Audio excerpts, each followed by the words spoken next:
Good morning, everyone. Welcome to Coffee and Football, presented by Adam Lowy and the Lowy Law Firm. I'm your host, Blake Monroe, where I'm joined every day by Bobby Burton and Jerry Hamilton. Tell us where you're checking in from this morning, what you're drinking, get your questions in. It's also Wednesday, which means French Church, Hump Day with Hills, whatever you want to call it. We got Tony Hills joining us here in a little bit. But first, guys, I thought we could talk about the portal and just kind of get a rundown of what's the latest when it comes to Texas. Oh, boy. I tell you what, last couple of days, yesterday was somewhat quiet, but Monday was not, with Leonga Lafau, the linebacker, entering the portal, and DeAndre Moore saying that, he didn't talk publicly, but it's assumed that he's going pro at this point. Look, Texas is full on in practice right now. And my article this morning on OnTexasFootball.com was some things that I've actually picked up from bowl practices. Anthony Smith is wearing the green dot, for example, in practice. He is the helmet communicator, I guess, with the head coach. There's also other news in and out as well. We're hearing that, a couple of players are looking really, really strong right now. It is a middle we are in a void right now of players only moving out and nobody moving in.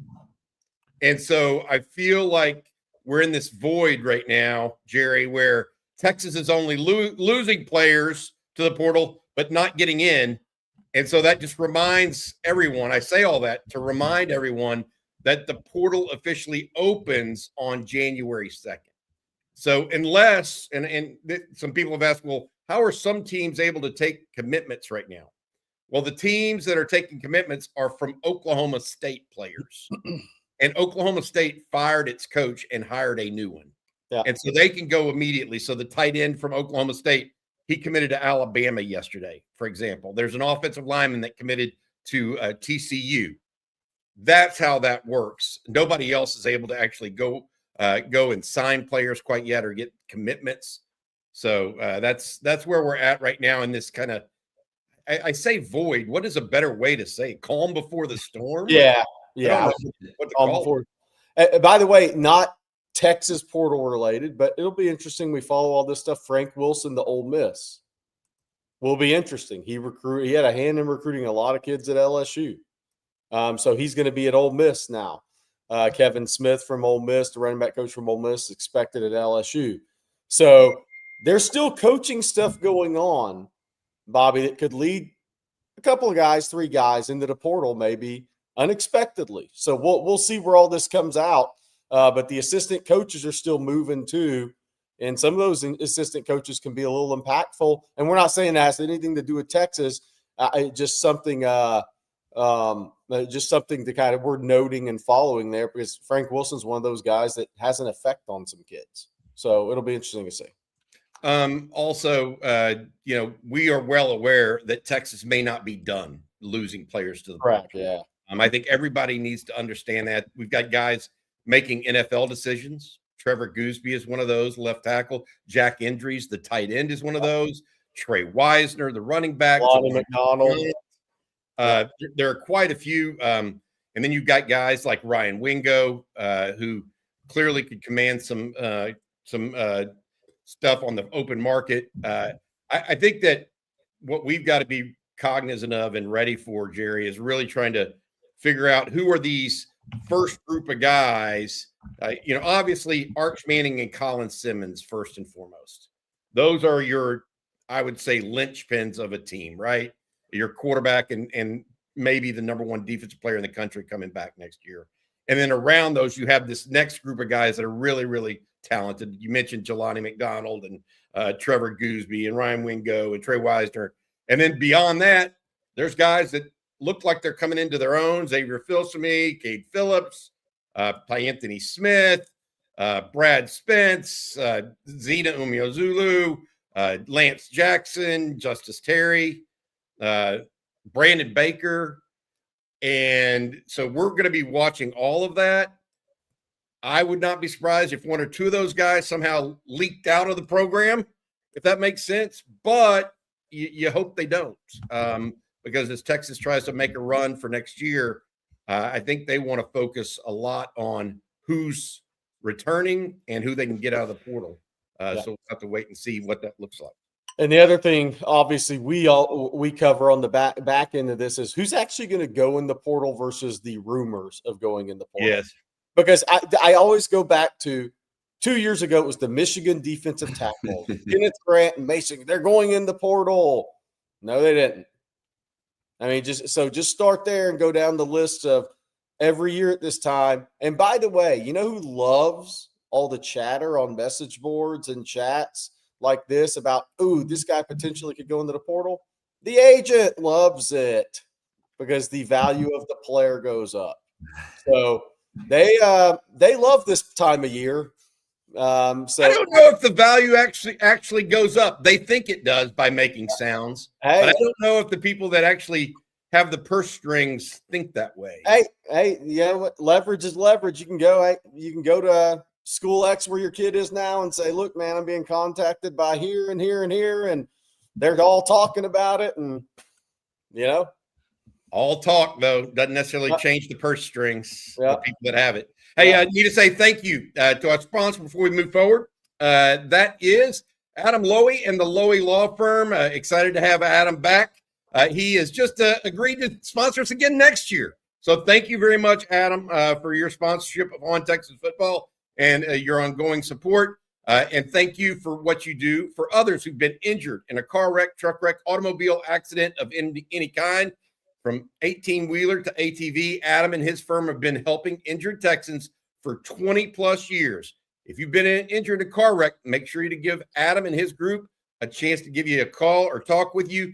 They give you a free, no strings attached, no money, none of that other stuff, no strings attached consultation to see if you might be due compensation. Reach out to him and his firm, LowyLawFirm.com. That's LowyLawFirm.com. Thank you, Adam, for your ongoing support of On Texas Football. Well, we got more portal talk, a whole bunch of portal talk, actually. But first, Jerry, we have a lot of questions regarding like Malachi Lee. Of course, Jaden Ball has been a very popular name. So can you give us the latest on that? Yeah, Malachi Lee, I think that, the people recruiting him, so to speak, still expect him as of today to ask for a release, or there's a high percentage chance he asks for a release. He has not asked for his release from Michigan as of last night. So as time goes on, does the percentage go down? Is he just going to wait to see who Michigan hires and give him a phone call at least? That's been chattered about, but he has not officially asked for his release yet. But I think that his agent, whatever you call it, is still giving some indications to a couple of colleges that that's very likely. But what does that mean? Nothing until he does. Now it's kind of like guys that may go in the portal, right? It's kind of the same thing. Waiting to see what happens. What about Jaden Ball, Jerry? You and I both talked to folks over at Florida. While Jaden Ball has wiped his social media clean of all mentions of Florida, I don't think the Gators are going to go quietly into that good night. Yeah. On Jaden Ball, just like Michigan didn't on those two defensive tackles. Probably too good, especially I think since Florida did make the decision, kind of a co-decision to move on from DJ Lagway. Yeah. By moving on from DJ Lagway, you think that might open up some more money potentially for running back like Jaden Ball, an offensive playmaker. However, I would say this. I mean, Florida's still going to have to go out and get a quarterback in the portal, one that's proven, even if Trammell Jones is not, he's on campus right now, not their long-term guy. I think that people are trying to put the cart before the horse a little bit on Jaden Ball, not just at Texas, but I mean, I've heard Ohio State's name mentioned with him. People need to realize that until these guys go in the portal, and there are a number of running backs out there that are likely to go in the portal or possible to go in the portal that will be big, quote unquote, big names. So I have to see what all occurs there. But I feel pretty good about where Texas sits right now from the portal. you got to get there, guys, and it's going to be a long 2 weeks. That's my general feel. It is going to be a long 2 weeks for that to happen. Yeah, because we're 2 weeks away from the Longhorns playing in the Citrus Bowl. I mean, look, for a guy like Ball or some of those names in the past that have been talked about, Florida has until January 1 essentially to negotiate to keep him. They have 2 more weeks. And, the agent's going to be using Ohio State and Texas and all these other schools, Georgia, as leverage.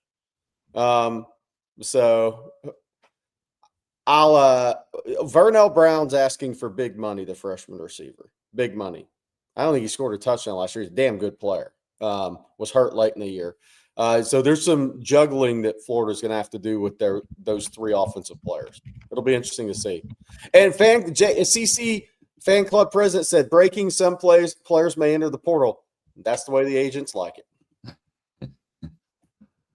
And we'll see what happens. Because the home team in the portal is the team where the kids play currently has a long time to try to keep those guys there. Thought we could look at some of the top quarterbacks expected to enter the portal. A lot of news leaking out on these guys. But what catches y'all's eye on this list? Well, it's split between the left side and the right side. The right side is just, we're not going to go over all these guys. I will say watch for Aaron Philo in the SEC potentially. But on the left side, these are the guys that matter. Sam Levitt, Arizona State, he's not likely to be able to go for spring practice because of that foot injury that ended his season. So I don't think that will necessarily impact who goes after him. I mean, but just a little fact there that he's probably not going to be able to practice in the spring.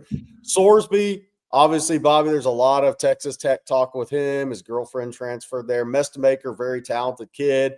I think everybody just assumes he'll follow to Oak State, but we'll see. Dylan Rowland, Lagway, the 2 highly rated guys that are out of high school that are now overrated players.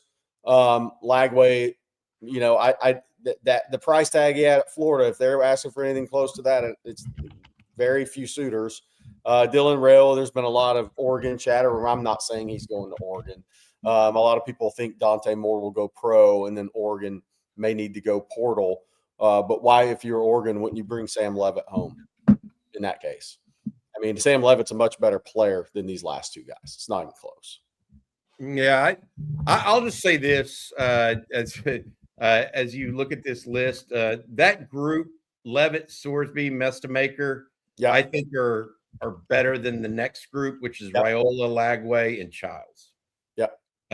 You mentioned Philo, his offensive coordinator at Georgia Tech is now the new offensive coordinator at Florida. Yep. So when you say SEC circled, kind of that's a soft circle to your point. Yeah. Maybe he's the guy that goes, and he may be the starting quarterback when the Gators come to Austin next year. But I look at Levitt, Sorsby, and Mestemaker.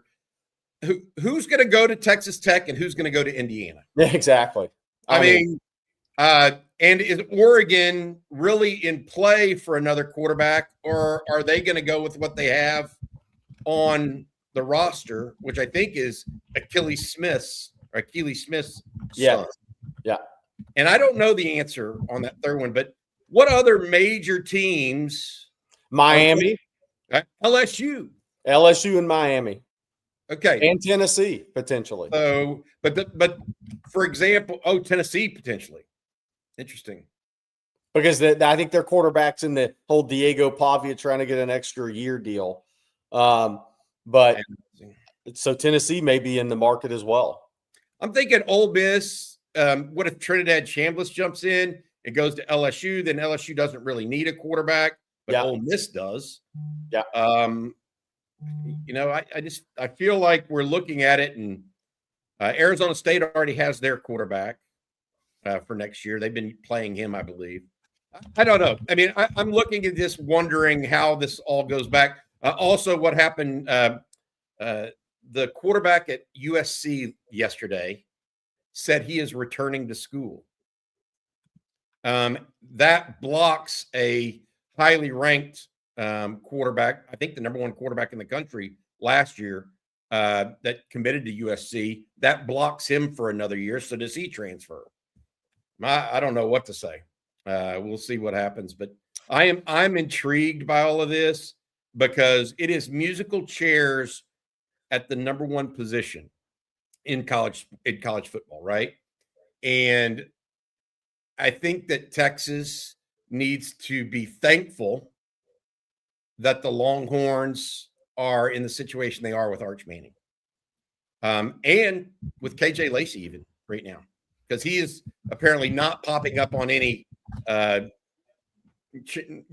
transfer lists at this point, etc. So, yeah. By the way, I think more quarterbacks will go in the portal. Yeah. Well, Trinidad Chambliss is going to go in the portal, Jerry. What if Josh Hoover goes in the portal? At TCU. Kendall Browse left. So he could go to South. So maybe, but he's not. No. I'm not saying South Carolina. I'm just saying he could choose portal over NFL. And he would become one of the top 2 or 3 quarterbacks in the portal at that point. He'd become a target for people if he jumps in. I wouldn't put, even though I know you like him a lot, I wouldn't put him in that top 3. But I hear you. A lot of good player still turns it over too much. Yeah, but an NFL draft pick potentially. Yeah. Oh yeah, definitely. Yeah. I mean, Lagway and Raiola are NFL draft picks. Then. Yeah. We'll see. Yeah. I like just from a Texas viewpoint, like I said when we started this conversation, Jerry, I like that theoretically you have your offensive player, your offensive leader in Arch Manning, and you have your defensive focal point. And then you build around that. And then there's this next group of players that are extremely talented. I just like where Texas sits as long as they can keep the magic rolling here a little bit and keep those big name guys out of the portal. It's like a house that has good bones. You know what I mean by that? It's like, okay, the house has really good bones. Right now, Texas's house has really good bones. Yeah. Need to keep that up. Well, we have a couple of super chats that I wanted to get to this morning, some comments, some questions, and I wanted to start with this one from Jeff Davis. Thank you, Jeff. He says, as a night shift police officer who works 12-hour shifts, it's a blessing ending the shift with some coffee and on Texas football. Thank y'all for the great streams. I want to say this. A lot of people, I think service people they think people that are in the military all the time. We don't think a couple people enough. Teachers and policemen. And I'm not talking about the policemen that go out there and, do all this wrong stuff, but we think service members a lot in this country. And I'm all for it. My brother-in-law is in the military right now. I get it. We don't think the everyday folks enough, in my opinion. So thank you for everything you do. And I mentioned teachers, very similar. Blake's wife's a teacher, guys, just for the record. And she's dealing with some stuff and they're dealing with, and they don't get enough pats on the back, much less true support. So thank you to those that do jobs like that. We have wait. What? There is a great line here from MJF. Breaking news: Diego Pavia signed with AMC to star in season 6 of Breaking Bad. He got finally called to task, by the way. I don't know if y'all saw that. Heisman voter that I know, actually, Chase Goodbread, really took him to task for basically, quote unquote, he called him a punk for saying what he said about Mendoza. He deserved it. How he acted. Look, it's like we can respect what the guy brought to college football and what he did for Vanderbilt, but what he did Saturday night, he should be called on it, 100%. That was a bad look. The bad look. You are who you roll with. And then we have another comment super chat from Jay Texan 28. Thank you for your super chat. Appreciate you as well. He says, sorry I missed Coach yesterday, but as a member of the Gainesville State Champs in 2003 and a finalist in 05, good luck to all the players this week. Leave it out on the field. Jerry, Bobby, you two need to meet Blake on New York on the Hill restaurant off I-20 in Thurber. I've heard a lot of good. I've never been there, but apparently How far is that from where you live, Blake? Probably about 40 minutes. Okay. Would be my guess. Am I bad that I've never even heard of Thurber? Am I bad that I've never even heard of Thurber? Oh, there's probably like 12 people in the town. Oh, not okay. even a town. It's like one of those community type places. I got you. Huge. The small school classifications start today, right, Blake, for state championships? Yep, 6-man. 6-man starts today. There's a 6-man team that has 3 players with Division I offers. So they start today. Then Thursday, Friday, Saturday, it will be a lot of tears of winning, a lot of tears of losing. Unbelievable time of year for high school football. Coach Surratt going for adding to his record potentially. They're a big favorite. Dallas versus Houston in the big schools. It's going to be a great watch, and we'll talk more about it as the week moves along. I need to hear y'all's thoughts on, is it going to be a Dallas sweep or is Houston got a chance? What are y'all's thinking on those big schools? Randall won it last year, so South Oak Cliff has that. Got to beat them twice in a row in the state title thing going. I think Landon Williams-Callis gives Randall a chance any game. He makes you be so lane disciplined defensively. I think South Oak Cliff is a really good football team this year. So I think I think that's a coin flip going into it. I think North Shore. I think Duncanville's probably the favorite over North Shore, but North Shore's gotten better. They've started up to 5 freshmen at times this year on a 6A team playing for a state title. That's extremely rare. So they've had a couple of ups and downs, but I think Duncanville's probably a little better suited. DeSoto CE King, you could play it on a football field or you could take it to the tracks and put spikes on. I mean, that game is going to be high scoring and fast. Is King the one that has the sprinter that's just freaky? Yeah. He's kind of a gadget running back receiver. He's the guy that's probably going to run the fastest 100-meter time in the country this year. He is not their go-to player on offense. They have a senior back. So, I mean, that's how much speed they have. But it's kind of crazy that North Shore and CE King literally butt up to each other. And then Duncanville and DeSoto pretty much do the same. Mm-hmm. And they're all playing those same districts, playing for the same for the 6A state championships. Tells you how much talent there is in that North Shore CE King Atascocita district. And then in the District of Doom, Duncanville, DeSoto, Waxahachie, who lost to Duncanville in the regional final, Cedar Hill, you just give Mesquite Horn, Dallas Skyline. That district is absolutely a beast. So, by the way, we're not going to talk about it on the show. We talk about it on our Fieldhouse show today. The cutoff numbers for 6A and 5A officially came out this week. So we're going to, like Alito's moving up to 6A. There's going to be some major moves coming. DeSoto has 5A numbers, but they'll probably continue to opt up to 6A because it's smart for your gate and they can compete at the highest level. But there's some decisions to be made there that I think have to be in by Friday. I think maybe last Friday, but it'll maybe be known this Friday. So there's going to be some movement amongst those 6A and 5A teams that will kind of affect all this high school football and basketball stuff moving forward. That number in 6 actually went down for the first time. It went from 2250 to 2215. So that's very rare that the number actually goes down, but it did go down 35 students from 2 years ago to now.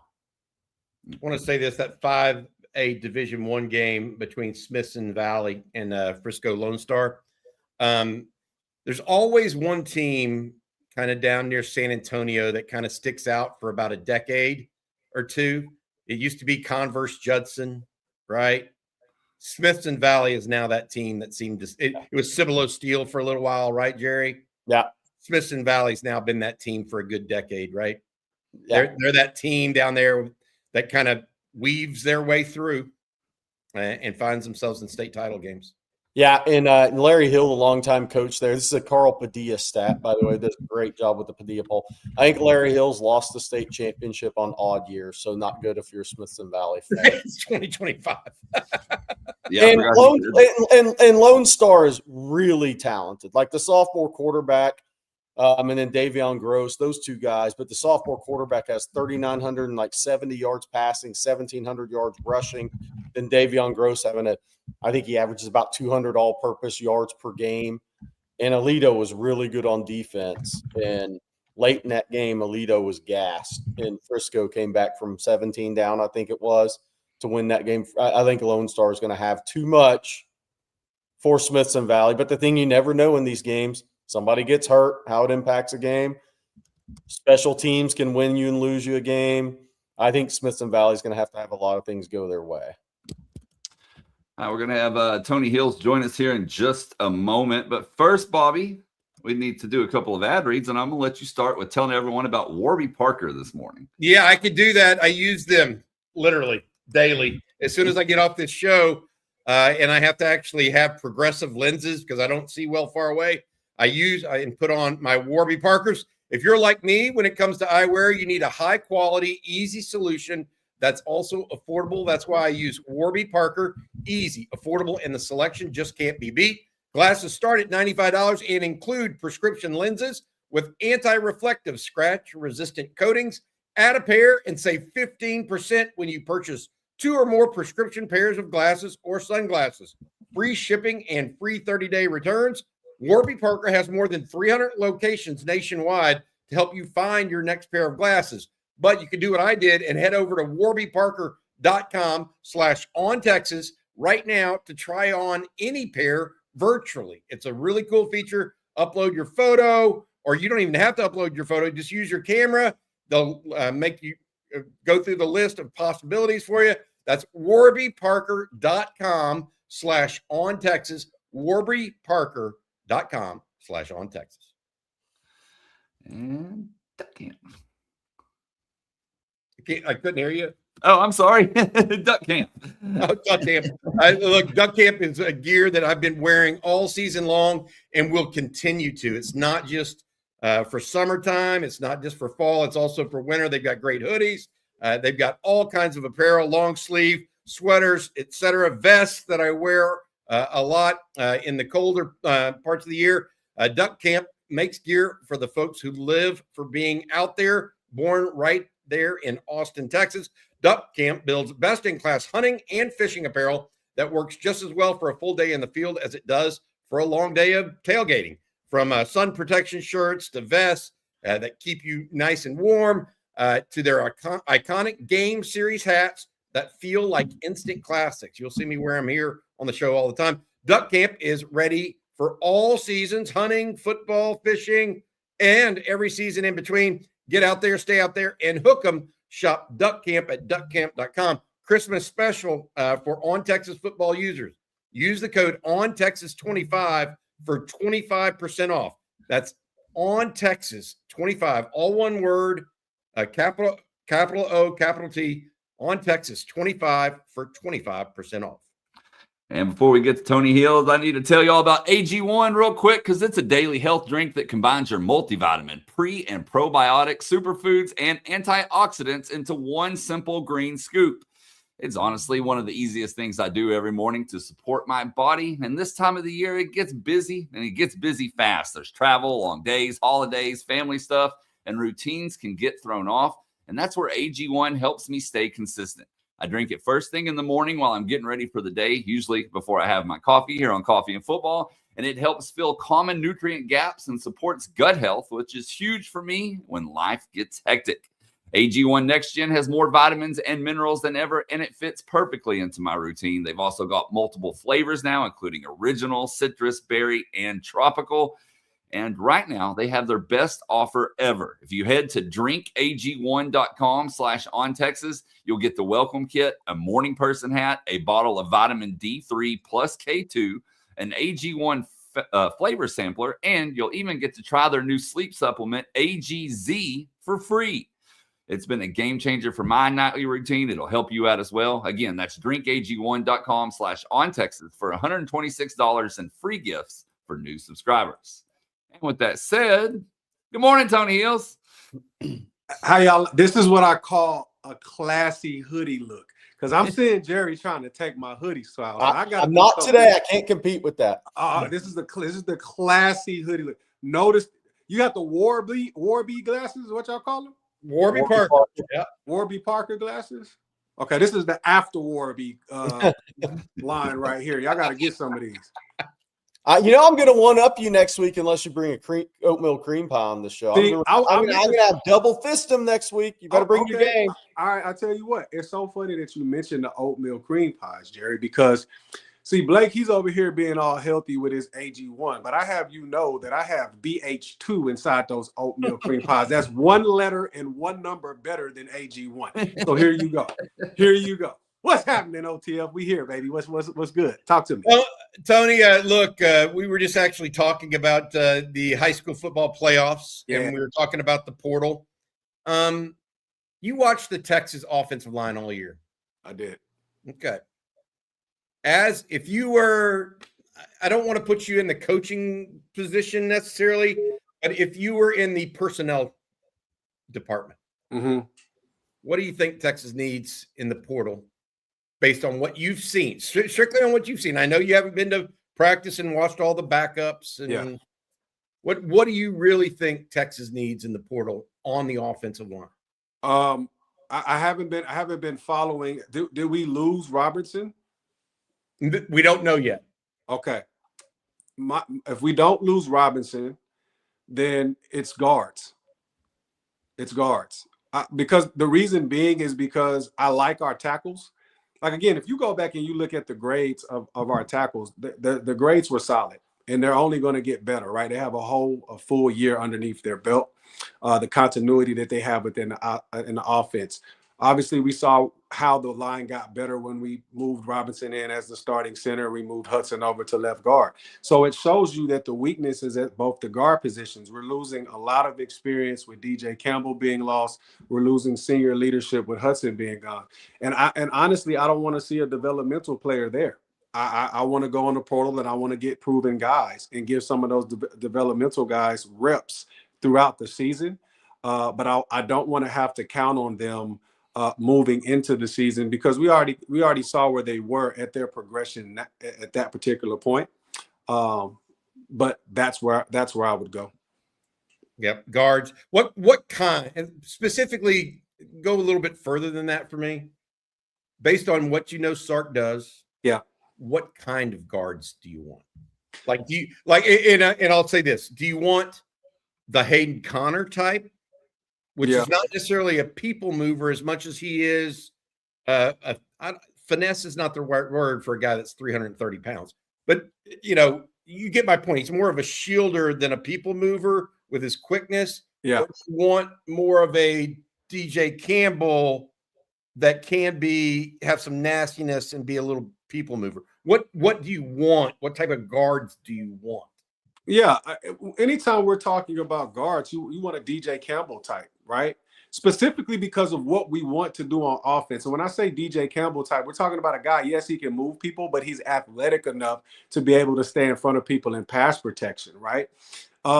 We're a power zone team, right? Inside zone, even our outside zone is not true outside zone. If you want to know what a true outside zone looks like, watch the Atlanta Falcons when they run with BJ Robinson. Right, you want in a true outside zone. That's more of that old school Denver Broncos turn and run type of style of athlete on the offensive line. Those guys tend to be smaller, more athletic, quicker, a lot of pocket movement type of stuff. But in this particular situation, we're going to have drop back passes. You got to have guys that can keep the line of scrimmage on the line of scrimmage and not in the quarterback's lap. So for me, it'll be the DJ Campbell type of guy. another comparison. I mean, he's in the league now, but if you watched him a few years back, Tyler Booker, right? DJ Tyler type of situation where these guys are really big, they're strong, they're athletic, but they have great lateral quickness and movement skills, good feet work. Interesting. That's what I was wondering. I mean, you need to be able to run inside zone. You have to. Yeah, so as we look at guys in the portal, I want folks to remember the type of guard that Tony's describing. Jerry? And the conference matters too. I believe where we get them from matters, right? If we're going to get some guys like, okay, look, obviously SEC, Big Ten, right? No disrespect, but I don't want guards from the Big 12. You just see a different type of defense there. You need guys that are used to playing heavy bodies, that have to move, strong, weightlifting type of physical, violent guys. You need guys to be able to counteract that because that's what the SEC is. So conference, where they come from a conference standpoint matters as well. Hey, Tony, I want to ask you this. I mean, we're waiting on Trevor Goosby to announce a decision. We think there's some positive things going on in terms of returning for another year. Let's just talk about Trevor Goosby as a left tackle for a second. What would be his benefits in your mind to coming back for one more year of college? For a guy that's getting projection as a late first, early second round pick potentially. Listen, man, if you like playing Russian roulette, fine, right? But the reality is that he needs another year of experience in the college game under his belt. There's no question in my mind about that. There's things that he needs to work on, like leg drive for one, right? Being able to displace people, being able to his pop, right? Firing off the ball, getting that initial jerk back on defensive linemen, being able to stick and stay a little bit better on linebackers. I just believe he needs one more solid year, right? And he was only 1 year as a 1 year starter, right? And I'm not taking anything away from Trevor. I think he's an amazing talent. I just think that talent needs to be developed a little bit more in this league because he puts together another solid season. Then that first second round projection, are we talking top 10, right? It elevates, and so I don't believe that him leaving would be advantageous to the career that he wants to have right now. Just being honest. Long term, he's got 1 year starting. Yeah. Right? Yeah. I mean, that ultimately there are people that make it with only 1 year starting. We're not saying that, but at the same time, he's got some work to do on his craft, and I think he knows that. But that's why he's got a decision ahead of him. He's really, really talented. Yep. Can you talk about Bald Feather Betts asks? Can you talk about Brandon Baker too, Tony? He looked good by the end of the year. He definitely started minimizing his penalties. Yep. Right. But again, he started starting. It's almost like Arch had. That's kind of funny in some ways, right? They kind of mirrored their seasons. They both started off kind of not necessarily with the yips, but something for a right tackle. And by the end of the year, he started playing a lot better, I thought. Listen, the reality of the situation is you only get better at football by playing football. And practice is good, right? Practice works on fundamentals. Practice works on the logical aspect of the game, being able to understand nuances of defense and things like that. But at the end of the day, even though we compete in practice, these are my guys, right? So if I'm a defensive lineman and I beat a tackle, right? I'm probably not going to continue rushing like I would in a game because I'm trying to get to a particular place. I'm going to pull off, right? Well, when you're playing in the SEC, man, and you're playing the best of the best week in and week out, there is no pull off. And you have to be able to experience that, the speed of the game. What you saw with Brandon Baker, which is what I love, is you saw a player that transcended upward as the season progressed. That's what you want to see, as opposed to him starting strong and then falling off at the tail end, because he was able to understand, okay, this is the caliber of talent that I'm playing. This is how I have to adjust to that talent. This is the type of player that I am. And I think that across the board, when you look at talent, when you look at Texas's offense across the board, all of those players had to figure out what type of player they are. That's the thing. Right? You can go in with a thought process of saying, okay, I'm able to do this and I'm able to do that. But then when you get off into a game, the game shows you something different. That's the reason why they call it adjustments. You have to be able to understand how to make adjustments, not only adjustments when it comes to schematics, but adjustment within your play, right? If you were a grabber, right, and that's not working for you because you're susceptible to the bull rush, hey, let's start working on actually punching and popping these guys and knocking them off of the line and seeing how that works. Staying longer, long arm, follow throughs, different types of secret tricks and trades to get our hands inside so that we have control.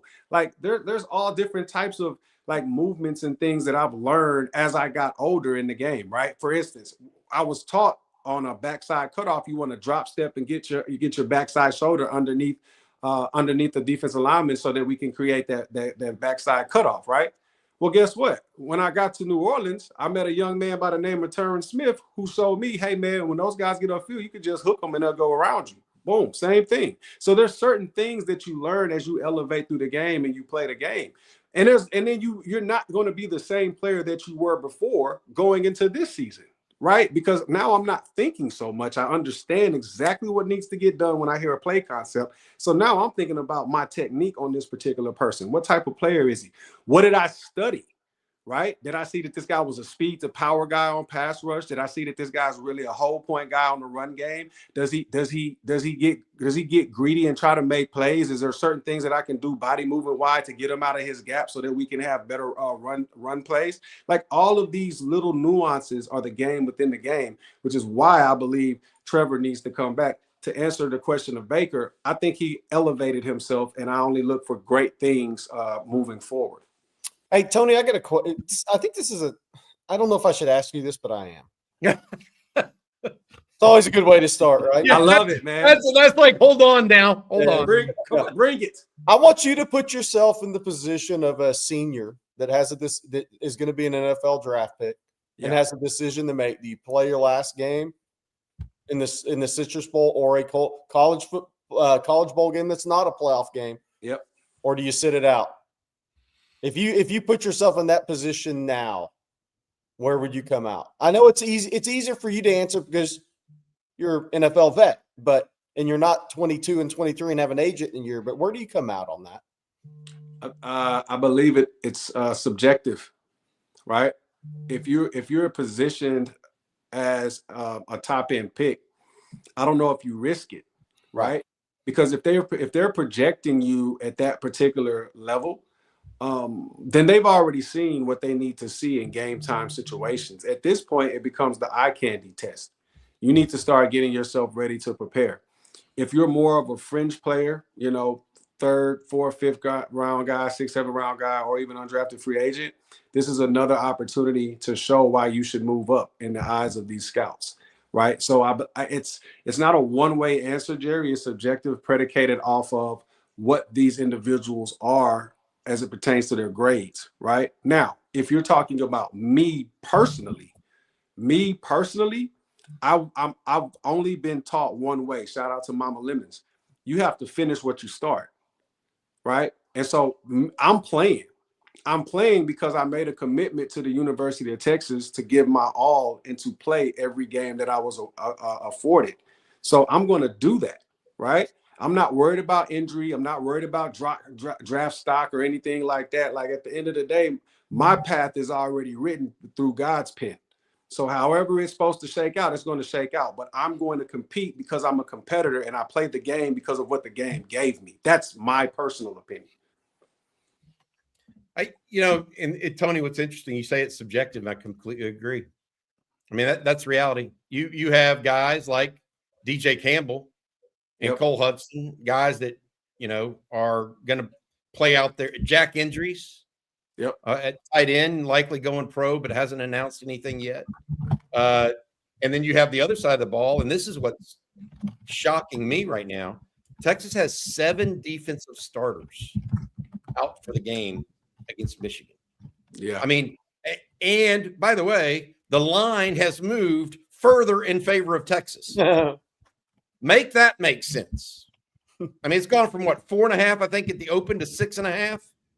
That's 7. because of Yet Texas has lost 7 defensive starters. That's how much in turmoil they're putting Michigan right now. Hey, you think about that. Doesn't that What are your thoughts? I mean, 7 defensive starters. I mean, to me, that's just as you sit back and look at it. It's going to test the depth of the Texas roster, right? Yeah. Now they had plenty of folks play and rotate in, but Tony, if I would have told you Texas was down 3 defensive starters against A&M, you would have said, "Whoa, wait a minute, that's going to change the game." I'm telling you, they're down 7 against Michigan. What are your thoughts? So I look at both sides, right? Not to dive in too deep with what's going on over there in what they call the Brazen Blue. But listen, it's really blue over there. It's dark blue. It's Gotham City over there, right? Look, they're without a leader, right? They're without a leader. They're having to do things. They're having to play a game outside of the game, right? Meaning field questions, ask about all of these situations that have nothing to do with what these young men actually do. That weighs a lot. That weighs a lot on you mentally, right? When there's no leader, the troops fade, and so I can see why you would take that line. Oh, we lost him. All right, I'm back. I can see why you would take that line, even with Texas being out, because they have the one thing that they have that's stable is they have their leader and they do have depth. So I look at it from that standpoint. For the guys that are out, for whatever reason, they've made their decision on why and what they're looking to do when it comes to that. So, we wish you well. Now, to the ones that are playing, what an opportunity, man. What an opportunity to show that it's not just going to be this game that I'm starting. This is going to be throughout the season and however long I remain at the University of Texas. So for me, if I'm a young player and I see that and I know that I'm the next man up and my time is right now, I hold on to those reins and I never let go. So I'm excited because, look, there's a lot at stake here for Texas as it pertains to finishing off the season strong, finishing with a 10-win season, finishing on a win going into the offseason, right? And also players being able to not only develop during this practice time, but also for us to see what we have. And it allows Texas to evaluate, hey, did we like what we saw in this game? Or is there other portal places that we got to hit because we don't really have what we thought we did, right? So there's a lot at stake and a lot to be able to see in this particular moment. Here's what I love, Bobby. I love chaos. I really do. I played in the trenches, man. So I want to see what's going to happen. Yeah. Hey, Tony, I got a very important question. Don't answer it for a second from the chat. Bobby Petronic, over under chat for you hoodies in Tony's closet. I'm going to set the line. 21 and a half hoodies in the house or closet is my number. All right, Tony. 21 and a half is the number of hoodies you have. Is that over? If you guys can hear me, I lost sound on my end. Oh, okay. Well, good. That's good because it was over. I can answer for you. We asked Tony, lost him there. He was clearly having some issues. We'll try to get him back here in a second if he's got the time. Jerry, I was going with over. I was too. I was trying to set a number. Everybody would pick the over. I think he's back now. Yeah, I'm back. I had lost sound on my end. All right, Jerry, start over. I know you said okay. Don't answer it yet. Don't answer it yet. Don't answer it yet. Over under on hoodies in Tony's closet. I set the line at 21 and a half. Y'all are far. That's not even close. Really? Bro, no, that's not even close. You're like Rob Deerdeck from Ridiculousness. You got like 100? Man, I probably got like 40, 50 of them. Wow. And I have more. Like I literally look to buy a hoodie at least either every month or every other month. Sometimes two. Yeah. Yeah. Cause the thing is like I don't like having to find hoodies to wear when I'm working out. So if I just get a stack of them, then boom, I'm good to go. I ain't got to worry about it. I can wash on the weekend. I'm ready to go. And I got to color coordinate my hoodies with my outfit too, man. That's the thing. Some people have T-shirts. I wear T-shirts all over the place. I wear hoodies a lot in the winter time.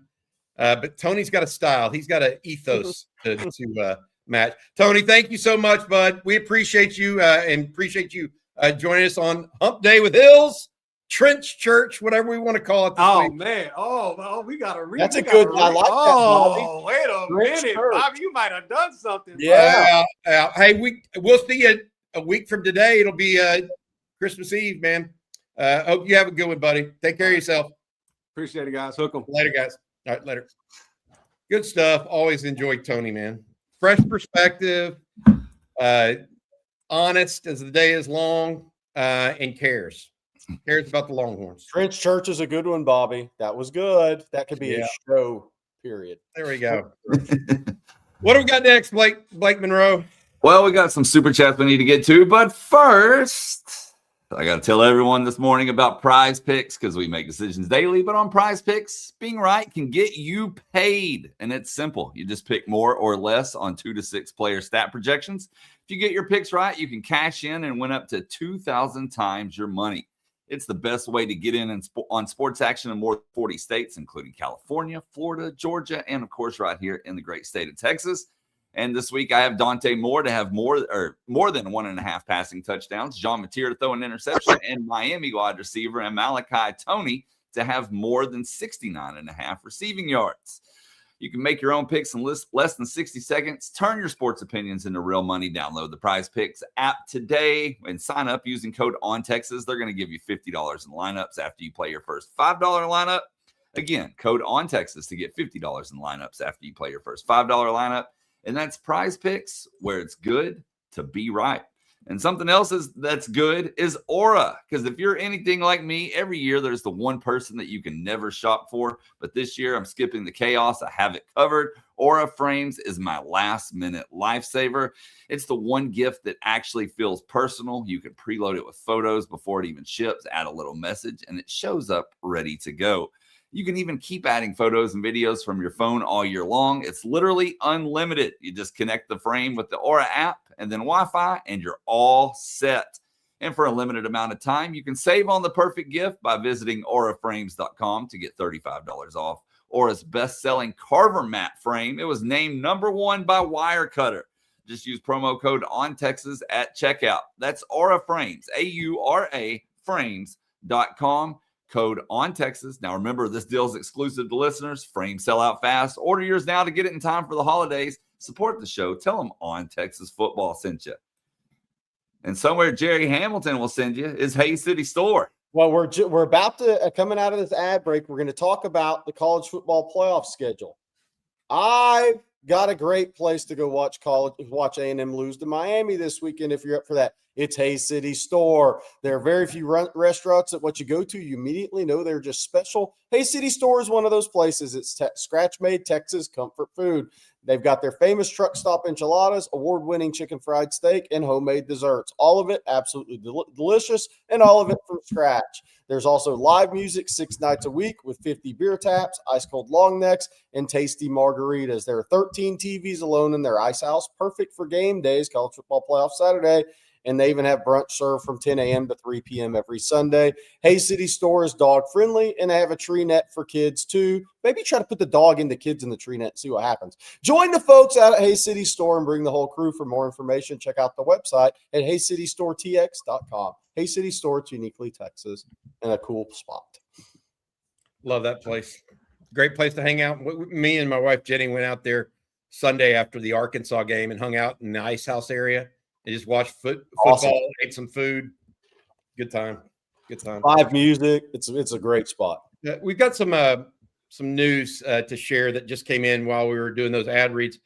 Jack Endries, the tight end, he is a young man that is making a decision currently of whether or not to stay or go to the NFL. I wrote this morning that even if he were to declare for the NFL, that he would likely still play the bowl game, because he's been practicing every day up until now. I'm being told if he does opt for the NFL, he will not play in the bowl game. And so that's something that I'm watching. Somebody that I trust pegs it at 90% that Jack will be opting for the NFL potentially soon with an announcement anytime. So we'll see and keep aware of that. I had written on Texas Football this morning that we still expected him to play in the bowl game. If he does indeed declare for the NFL, I would now retract that statement and put a correction on it. And I'll do that on the message boards. But I think that if this comes to pass, Endries will then opt out and start training for the NFL draft. There you go. Good stuff. Okay, as Jerry said, we're going to take a look at the playoff games in just a moment. We also got some more super chats, and I wanted to read this comment real quick from Longhorn Frenzy. He says, Bobby, the Cowboy coffee is the bomb. Jerry, the Georgia high school state game started yesterday. I've been watching. Even the very small schools have athletes all over the field. Impressed with Georgia high school ball. Yeah, look, I think the Atlanta area drawing whatever circle around that greater Atlanta area, I think that's the most talented area in the country right now. I think I-20 from Wilmer Hutchins to North Crowley is probably second in the country right now for football prospects. And the small schools in Georgia, they play very physical brand of football with athletes. I mean, that is an extremely talented state. I don't know if anybody's done the study, but if you did per capita Power 4 signees, per capita, that is not the number, but per capita, I wonder if Georgia might be number one right now. They may be number 2 or 3 behind Louisiana and Mississippi technically, but for your bigger states, I bet they may be number 1 per capita for Power 4 signees. Extremely talented state right now. And, then you have Dade Broward is probably the 3rd most talented kind of neighboring county area in the country, but that's a lot more skill than size. Like when you look at the state of Georgia, they have every position in abundance of Power 4 prospects. That's just where that state's at right now. That's why Kirby is in a great spot. It's an unbelievable recruiting job. And then you just have to go a little east to the Carolinas and south to Florida. He's in a great spot because Atlanta area and Georgia has so much talent right now. The good thing about recruiting that state is Kirby can only take so many, and he doesn't even get all the top ones. They do disperse out a little bit. If he gets 6 out of the top 10, he's had a hell of a year in that state. So it's a great spot to go recruit because there's one power university, not taken away from Georgia Tech. They've done some good things there, but a high percentage of those kids aren't going to pick Georgia Tech over Texas power SEC schools or Ohio State or Notre Dame or Michigan at Penn State if they recruit down there. So it's a great spot to recruit for anybody in the SEC because Georgia can only take so many, and there's a lot of them right now. I want to say this. Speaking of Georgia and the states and recruiting, I want to blend in recruiting rankings to this. I was listening to a analytics podcast the other day, and it was talking about recruiting rankings, which, people, that's near and dear to my heart because I've done it. I had done it for so long back in the 90s and 2000s, the aughts, I guess. And Jerry, the person was talking about the success ratio or the success rate of 3 stars from major metro areas in the South. Houston, Dallas, Atlanta, New Orleans, Miami, Dade Broward. Okay. The success rate of mid 3 stars and high 3 stars compared to 4 stars in rural areas. Their research shows that mid 3 stars and high 3 stars in major southern metros perform better than 4 stars in rural southern areas. So, I call a rural southern area Fordyce, Arkansas. Yeah. Or, I guess Winsboro, Louisiana, real places like that. Their research shows theoretically that you're better off, at least theoretically, you're better off taking a mid to high 3-star in a major metro area than you are a low to mid 4-star in a rural area in the deep South. I thought so. People wanting more metrics on that kind of stuff. Yeah, that was an very interesting take, and it plays into what you're talking about a little bit there. And I agree with that and I think that's awesome because here's the reality for recruiting rankings. And Bob, like Bobby, I've been part of these from a national perspective. There's a hesitancy to have too many players from one area ranked high. Yeah. or one position ranked high from the same area. There tries to be an evening out of this. But the reality is that doesn't work in terms of how these guys are going to develop and end up being at the end of 4 or 5 years in college. I mean, I was just going through, like, because he asked about the state of Georgia, I was just going through the state of Georgia 2026 state rankings. If you look at some of the recruiting industry services, the 79th, 80th, 81st player in the state of Georgia ranked is Florida State, Alabama, Auburn. Alabama, 3-star offensive tackle. Auburn, 3-star offensive tackle from the Atlanta areas. FSU, 3-star defensive lineman from the Atlanta area. That kind of speaks to what Bobby's talking about here. If you just keep going down these rankings in the state of Georgia, because that's what the question was in the 26 class, there are a lot of Power 4 guys that are ranked 3 stars in that. If you draw a circle 60 miles, around 70 miles around downtown Atlanta, and drew a circle around it, 70 miles, that is exactly that conversation. And in the recruiting rankings in the state of Georgia this year reflect that. Now, I also want to say this, because a lot of times this is a good conversation. Oh, well, Texas isn't getting enough top 10 kids out of the state of Texas, or A&M fans, or is A&M recruiting too much nationally and not state of Texas guys? In the 26 class, the top 10 ranked guys in the state of Georgia, how many did Georgia sign? If the rankings are correct, which they won't be 100%, one. In 2026 class, Georgia only signed 1 top 10 player. Yep.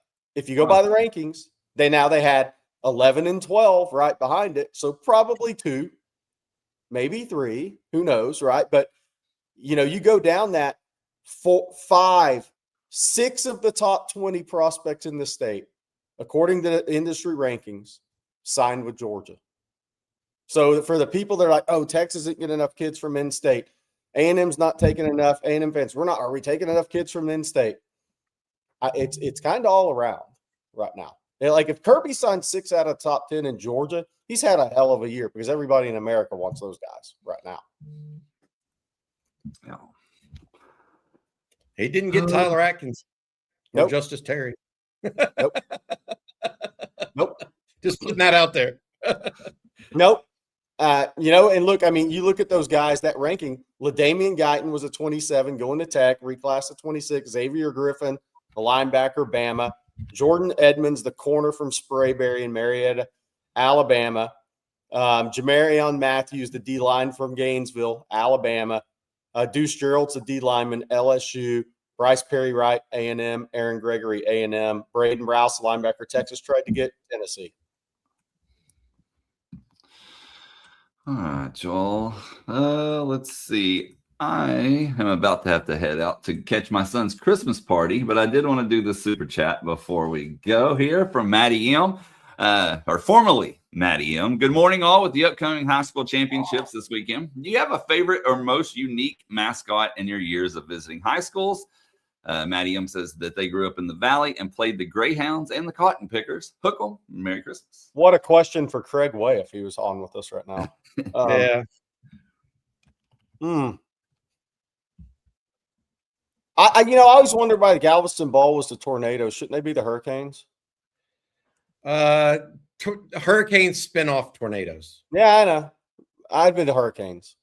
Yeah, I would agree with that. I would agree with that, but that also is one of the older schools in the Galveston Ball is one of the older schools in the state of Texas. I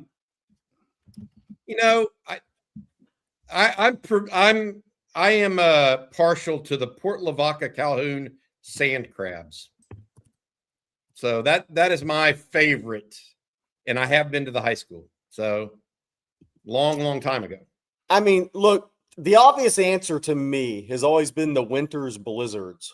That's what I was going to pick. That and San Saba Armadillos are my 2 favorites. Hamlin Pied Pipers, that's another good one. Hamlin Pied Pipers is a good one. Yeah. So, I mean, the Pamper Harvesters, that's a good one. There's a lot of unique ones. My favorite when I was young, actually, before I knew about the sand crabs, was Amarillo. And the reason it was Amarillo is because I went to the state basketball tournament back in like 86 or 87, long time ago. And they were in the state basketball tournament, and their name, if you are unaware, they're the Amarillo Sandies, like sand. And I'm like, okay. And their cheer was blow, sand, blow. Blow, sand, blow. And I was like, okay, that's kind of funny. Anyways, so Amarillo Sandies is up there for me too. Well, by the way, I want to bring this up because I still want the Grandview hat, even if they lose. But The Zebras. The Grandviews are the Zebras. So does that mean as a Grandview fan, you can't blame the refs for a loss? Bye, y'all. See you, Blake. Be good. So does that mean you can't blame the refs for a loss? You're the Zebras. Grandview fans are in a tough spot, man. Don't blame the Zebras for a loss. Jerry, got some questions here. Let's get to those real quick. I know Texas is looking at the portal for experience, but I've seen a lot of high-end recruits from the last 2 cycles entering the portal. So Javion Hilson was a name that you and I were talking about yesterday via text. He's the defensive end out of Florida that opted for Missouri at the last minute last year. Does Texas take a swing at some of those guys? I want to say this for Jerry. I don't mean to speak for you, Jerry, but maybe is the answer but it depends on the price. Because a lot of those high-end guys coming out of high school want to be paid again like they were out of high school, yet they haven't proven it now, and they're in a different pay level stratosphere maybe than they were originally. What do you think of that, Jerry? I 100% agree with that. And then the conversation of what is your expectation? If you're let's just say you're an edge player and a talented one like Hilson, who says, man, it was a good payday, but I didn't make the right decision for myself. And that doesn't mean he's not going to get any. That doesn't mean this kid won't end up being a good player. He's very talented. He was behind 2 NFL guys at Missouri that transferred in. But my question to him is, what's your expectation? If your expectation is you're going to come in and compete for a starting job, well, Lance Jackson and Colin Simmons are here. What's your second expectation? What's your plan B? Do you want to be in the rotation? Because Texas is a rotation. Right. Rotation and development. Or if you just want to go start somewhere, this probably isn't the place for you. I mean, I think that's the tough decision that kids that leave after freshman year, redshirt freshman, they almost have to take their agent out of it and make an internal decision. What is your expectation? If your expectation is to go start, then the smart thing to do for me in the portal, go down a level, go start, work your way back up for a big payday. I mean, like, you can go to UCF if you're from Cocoa and probably have a pretty good chance to start after a redshirt year at Missouri. Pretty good chance. Better chance than if you go to a Texas. May not get paid as much, though. Yeah. All right. This is from Matt Hanley. Do y'all see NIL coming to Texas high school football at some point? I mean, yes. Look, I mean, I want to say this. I mean, there are private schools and have been private schools that gave free tuition. That's been happening. And I'm not painting with a broad brush. I'm not saying every private school is created equally, but isn't that NIL in some fashion? Maybe, maybe not. But as far as true NIL, I mean, look, if what'll happen is if you don't do it, they'll end up going to Florida and playing for IMG.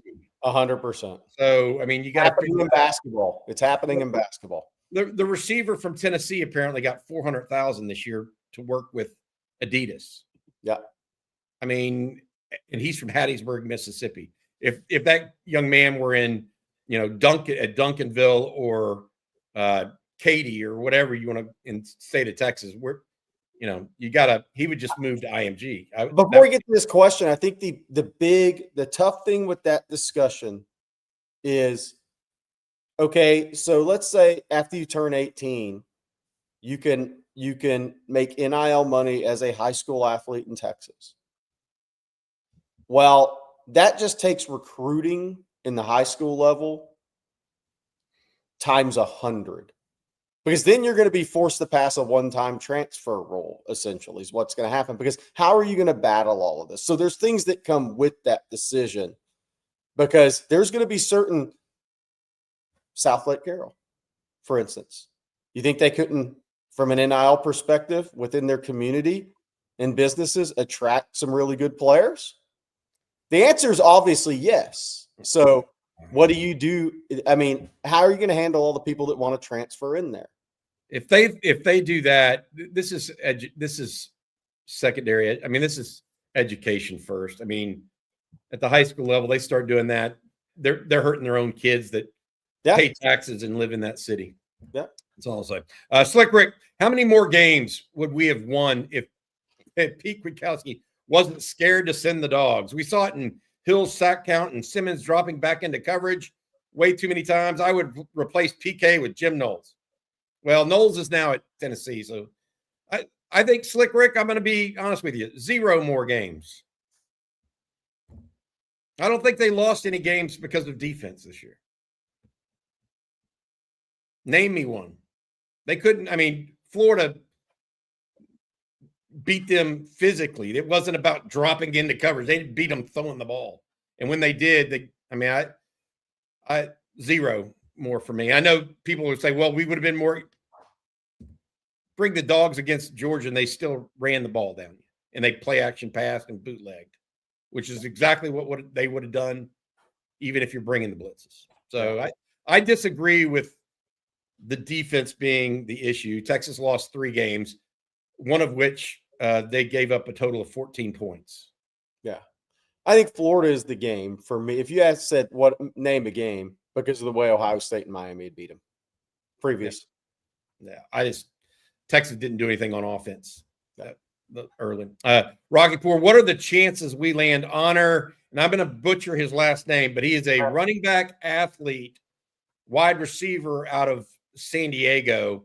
And I've seen his film. And when I say he is a blur, he is a blur. I don't know. I know Texas has offered him. Jerry, how do you pronounce his last name?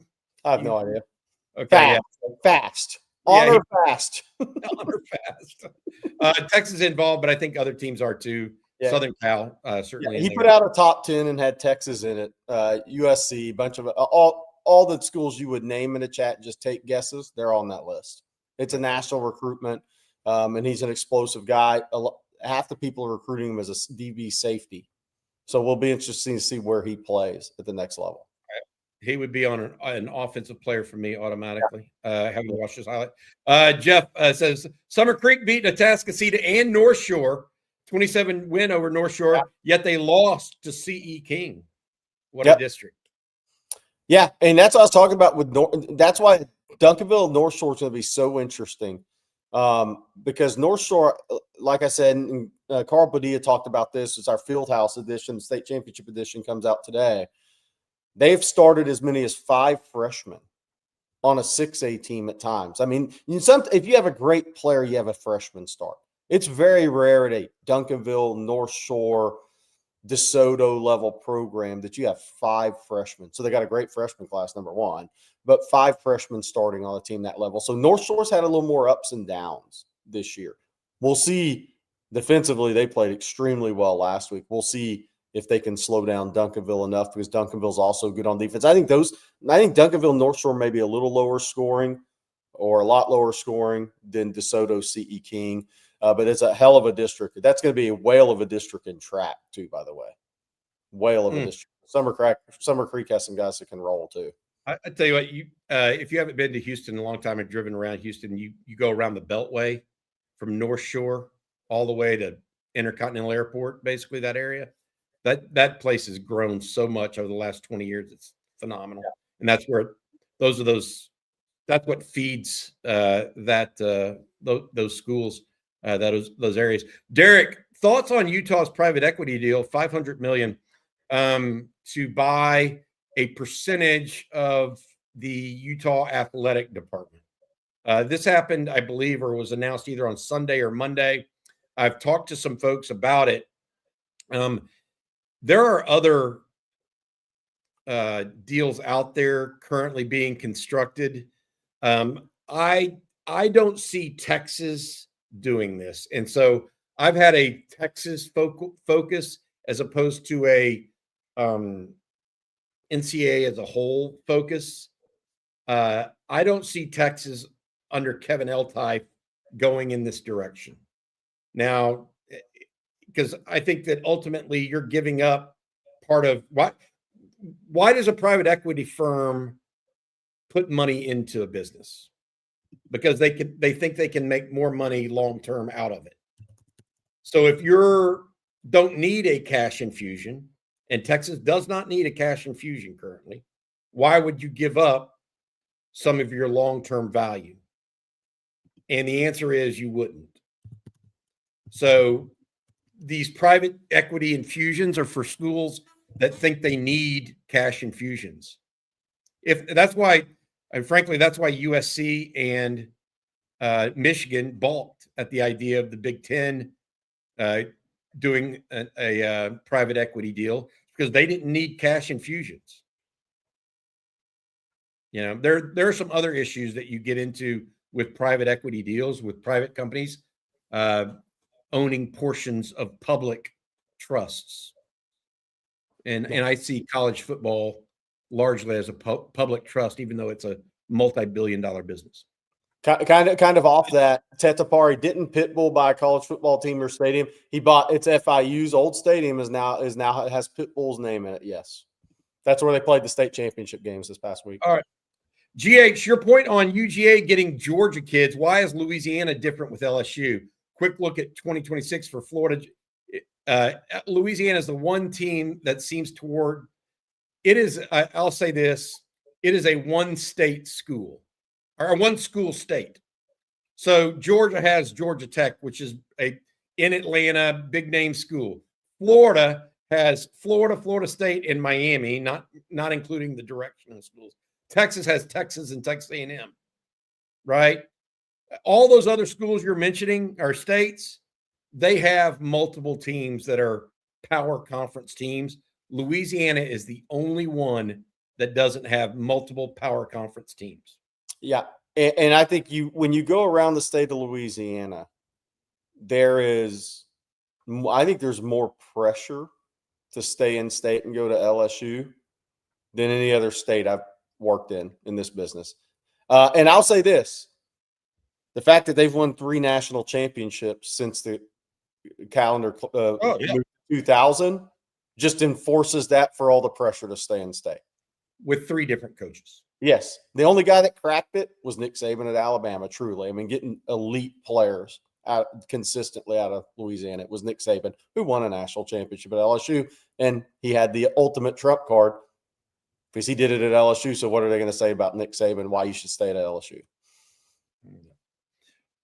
This one, last one for today. Jeff, Kerry, if Texas would have had solid wins over Kentucky and Mississippi State and played even, but lost by 1 point to Georgia, all else the same, does Texas make the playoffs with 3 losses? I think their case for it's much different. Yeah, I agree. Your point, because then they don't have the blowout loss to Georgia. They don't have people saying, well, you barely beat Kentucky or Mississippi State. Again, you know, it wasn't – I go back to people saying Kentucky – look, those were – Texas was not a playoff team the first 7 weeks of the season, first 6 weeks of the season.